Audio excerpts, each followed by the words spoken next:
Hi there, Chris here at PT120. Hope you're all enjoying Christmas or now enjoying the hush. And I hope you've got lots of wonderful presents from your loved ones. I got a well, Mrs. Peachy got me a cracking desktop spray booth. One of those ones that's perfect if you're just using water-based acrylics. You don't want it to dry dust everywhere. And lad got me this bit of shed art. The Flying Scotsman leaves King's Cross London at 10 a.m. every weekday. Right. Now, what are we going to do today? Well, just before my birthday, back in September, middle of September, I was thinking about cleaning track because I up until this point in my model making railway model making career, my experience of dirty track had been limited to the fact that, well, I guess my father did most of the cleaning back in the day with my double O DC layout.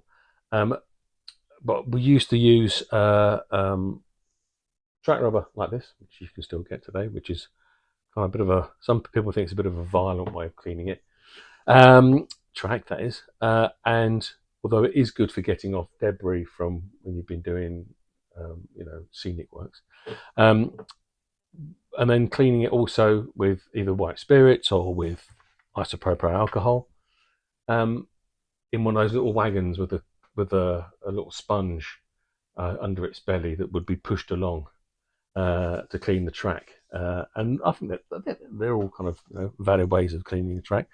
But what I hadn't appreciated, having not really done much with DCC until, well, about 10 years ago, but even then that was just a little set that came out. It's brand new. We played with it for a bit and then it went away again.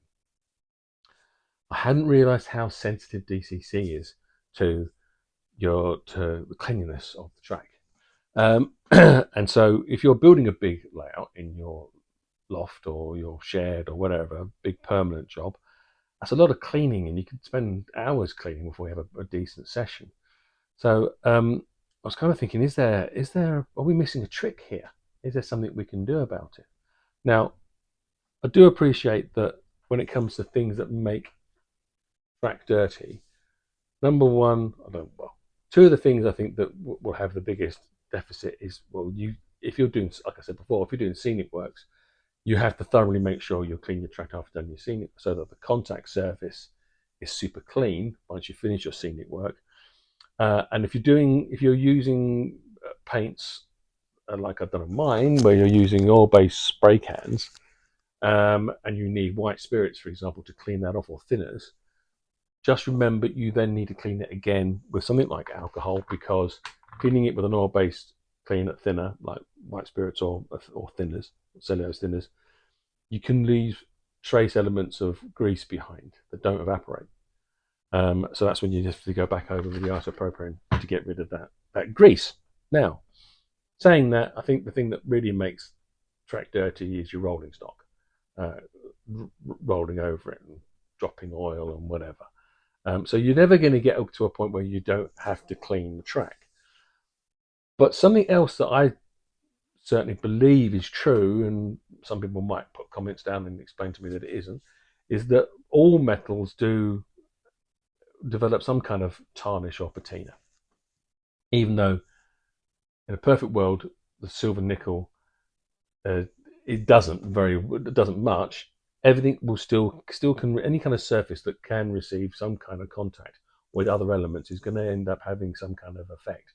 Um, Now, for example, if you had stuff that was in a really hot environment or a really moist environment or then a really dry environment, those changes of temperatures can then leave whatever's being carried in that moist air can be left behind.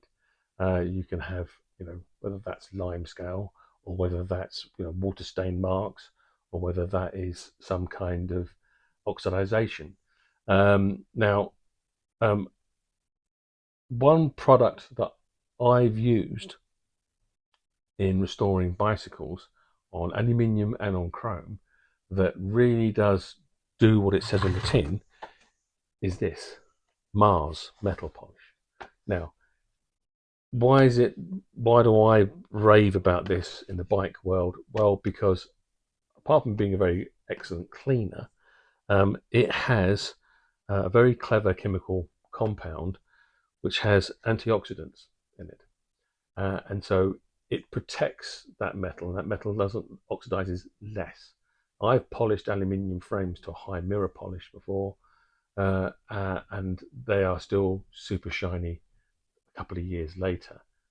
Whereas if you were to use something like a normal proprietary aluminium polisher, um, a brass or whatever, and you polish that aluminium up, within about a month, it will start to tarnish. Whereas with this, it protects it for ages and ages. It's a brilliant product. So I was thinking, would it work on Pico Streamline Silver Nickel?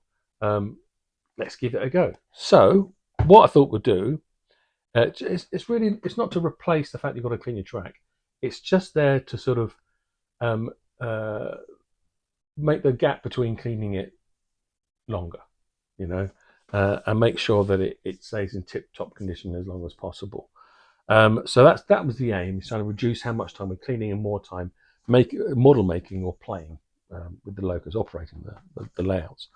So we did a test. We got a brand new piece of track, and we did half of it was left virgin, half of it was cleaned and then polished. And then what we've then done is we are now about to do a little kind of after test and see how it comes. So the first bit of footage was from back in September, and then this next bit of footage you can see now is what I'm about to film. Is now in the hush. I think we are now the 28th of December. 28th of December? No, yeah, Thursday the 28th of December. Okay, I shall crack on. I shall see you in a minute.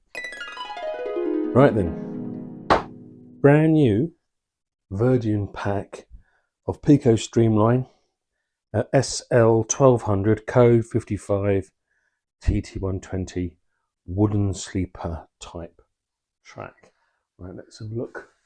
Yep, completely unopened. So let's pop this open and get ourselves a new piece of track out of here. Like Christmas. That's a few months away yet. Right, okay, so look at that. Look at that lovely bunch of lovely track. Right, so let's take these. Normally have, they've got elastic bands around them. Pop that on there. Tum to tum. Take one of those away. I want one with a sticker on it. You don't want the sticker for the advertising, don't you? Oh, on the camera. Right, okay. Bum, bum, bum. Doodly-doo. Right. There it is. Beautiful. Nickel silver rail. Now, nickel silver rail, yeah, this should be should be very good for keeping clean. And when I do my little chat to camera later in the year after I've done this test, and come back to this test, I'll have a conversation about nickel silver. Right, now then what we've got, okay, so what we'll do, this is going to get left pretty much as it is for the next, I don't know, 3 or 4 months, but we are going to do something to it, or to half of it, before then. We're not going to clean it. We are going to test it with a multimeter and see that everything's fine with it, but we're not going to clean it. Well, we are going to polish half of it with MAAS metal polish. Now, and we'll talk about that.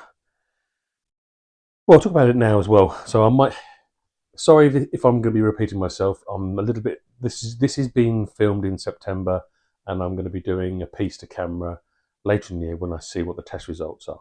Right, but MAAS metal polish, okay, as you see here, finally a shine that lasts. Now, basically what it is, it's an instant wipe on and wipe off, which has a tarnish protection, okay.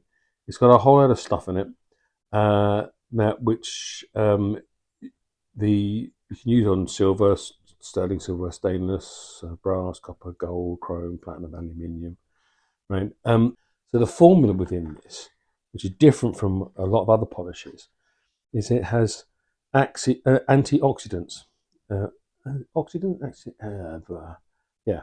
So basically, tarnishing and oxidation just from being in the air, which is something that happens to a lot of tracks that are in sheds and in lofts and things, that is reduced by the application of this. So that's something that I want to test. Now, I've used this many times before, but I want to see whether or not this is something that works on the nickel silver. I know it works brilliantly on aluminium and chrome, but let's see what it's like on nickel silver.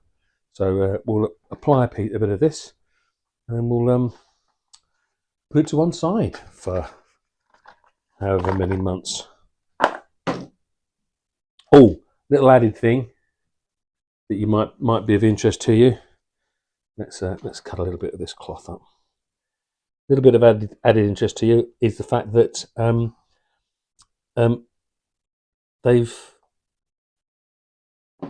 it's got a where does it say on here? I should say it's on here somewhere.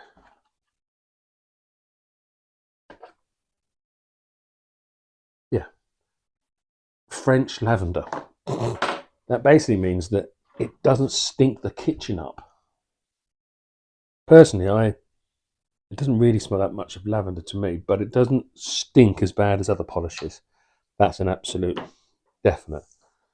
So what we're going to do is I'm going to get a bit of I'm going to put a bit of black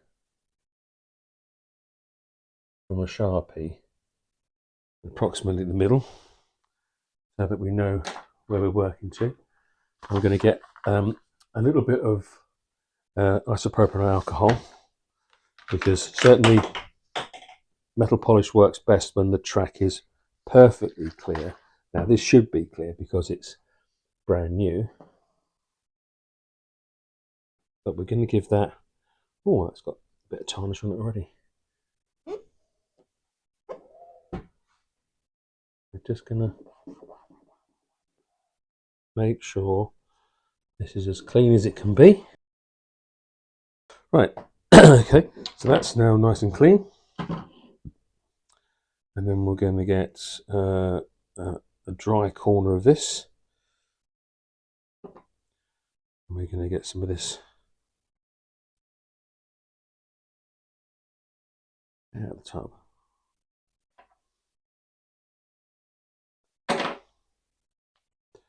There we go. I don't want too much because I don't want to smear it all over the wooden rail. So the wooden sleepers. But we are going to just go down that with some of this. Now, this, wow, that's just the cleaning properties of it. So let's make sure this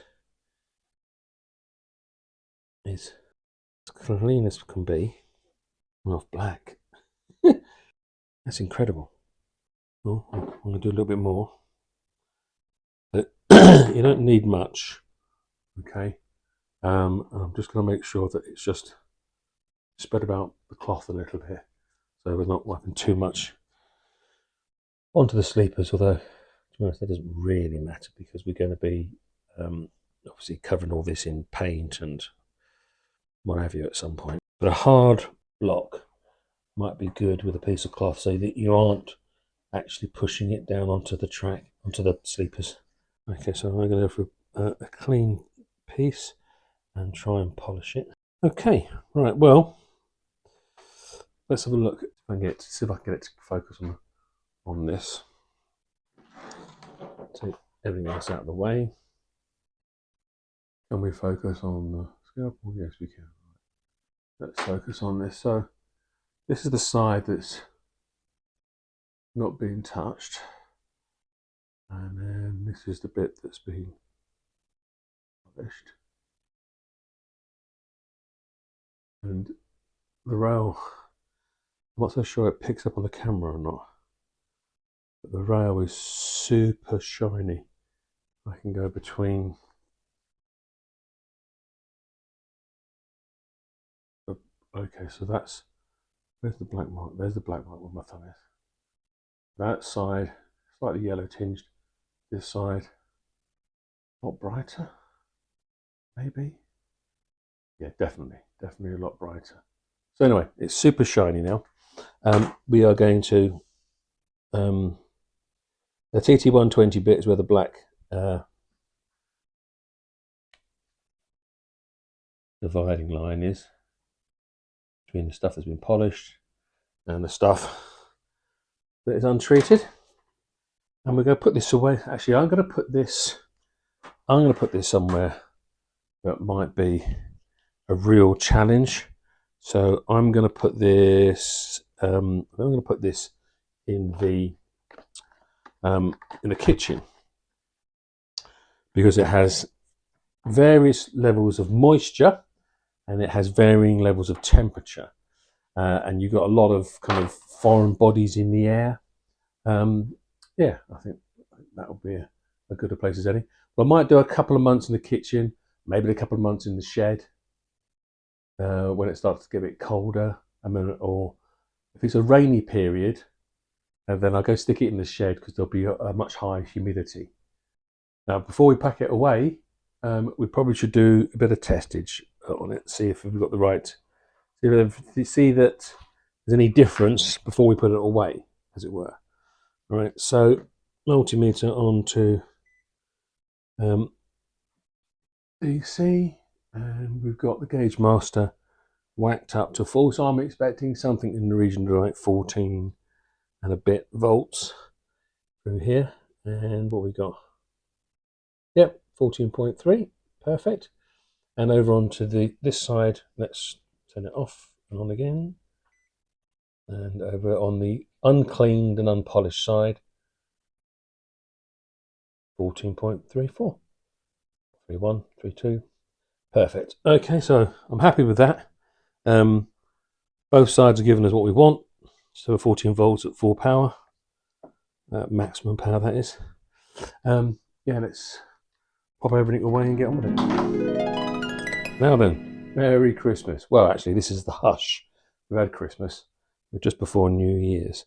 And we thought it's about high time we had to go with seeing how the track worked out with a polished track. Now, this has been sat since just before my birthday, so September the 20th. So September, October, November, December. So we've had 3 months and a week. So yeah, about 13 weeks, I think. Anyway, 13, 14 weeks. So, right. Got a DC mallard using the combi again. Same piece of track. This spent a fair bit of time in the kitchen. Then we had that October when it just rained all the time. I just stuck it in the shed. October, November, and then it's coming into the kitchen for Christmas. So we've got lots of cooking going on, lots of heat temperature differences. I've been taking it out of the kitchen when it's been really hot and damp, and then taking it and putting it in the shed where it's cold. So that we're getting kind of moisture appear on it, and then that moisture then dries, and that's the kind of stuff that's going to have an adverse effect, isn't it? Well, I certainly believe so. So, proof in the pudding. Let's turn her on. I haven't done this yet. I haven't tested this yet. So, let's go. Right. Okay. Right. Well, remember, this is the TT120 with the black mark is. It's just moved a little bit, hasn't it? So there's the black mark. So everything after that hasn't been cleaned. It came out of the packet. That's how it was coming out of the packet, and all of that was polished. Let's take it back again.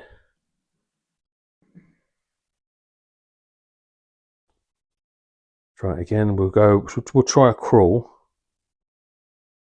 Okay, crawling on, well, crawling-ish. Halfway line. Oh, didn't like it at all. What about putting a bit more juice through? It stops there. That stopped dead there.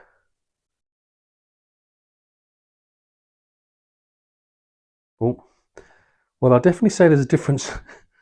Yeah, I'd say that was a difference. Let's put it in reverse. Okay, so it looks like we're running very smoothly on the polished area. Now let's see how slow a crawl can we do. There we go. Right. Remember, this is not a DCC crawl, this is a DC crawl.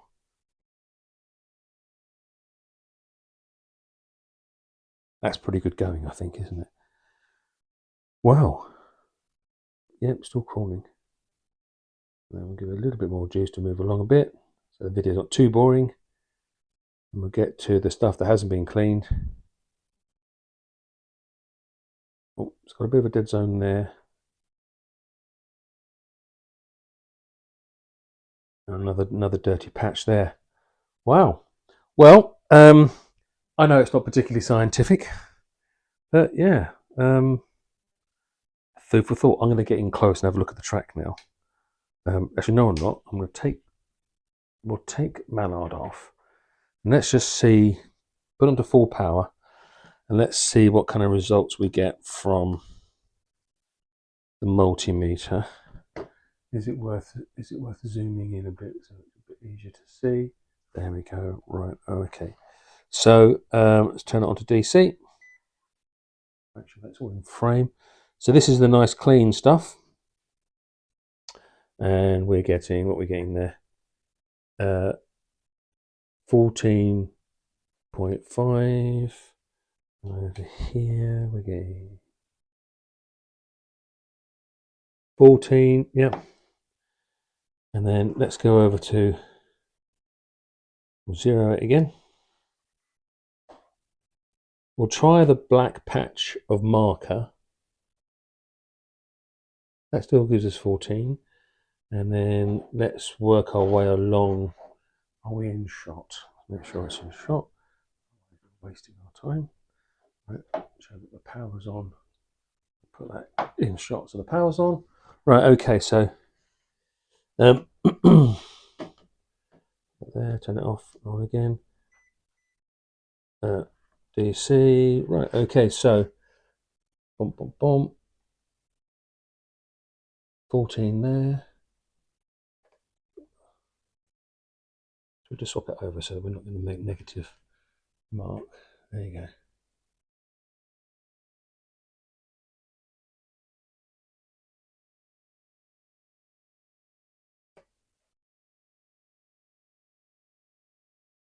Where is there a dead zone?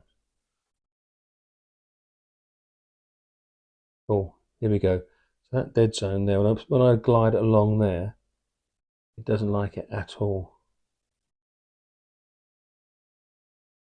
That's really dirty on that side. Do it again on here, roll along. Another dirty patch. Doesn't like it. And then not so bad there. Oh, and here. So here, okay.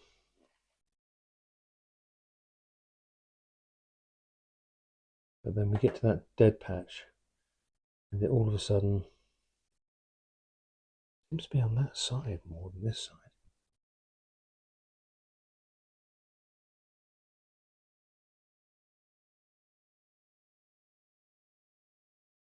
Oh, yeah.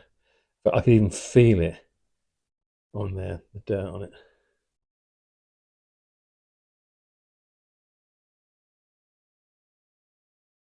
Another dirty patch there. Right, well, the voltage isn't getting through, obviously. Right, guys, well, it might not be particularly scientific, but certainly I'm confident that that made a difference, that the MAAS metal polish and the antioxidants that are in it has made, I think, a significant difference. I don't know. Obviously, that track has not had stuff running on it over the past 3 months, or 14 weeks, 13, 14 weeks.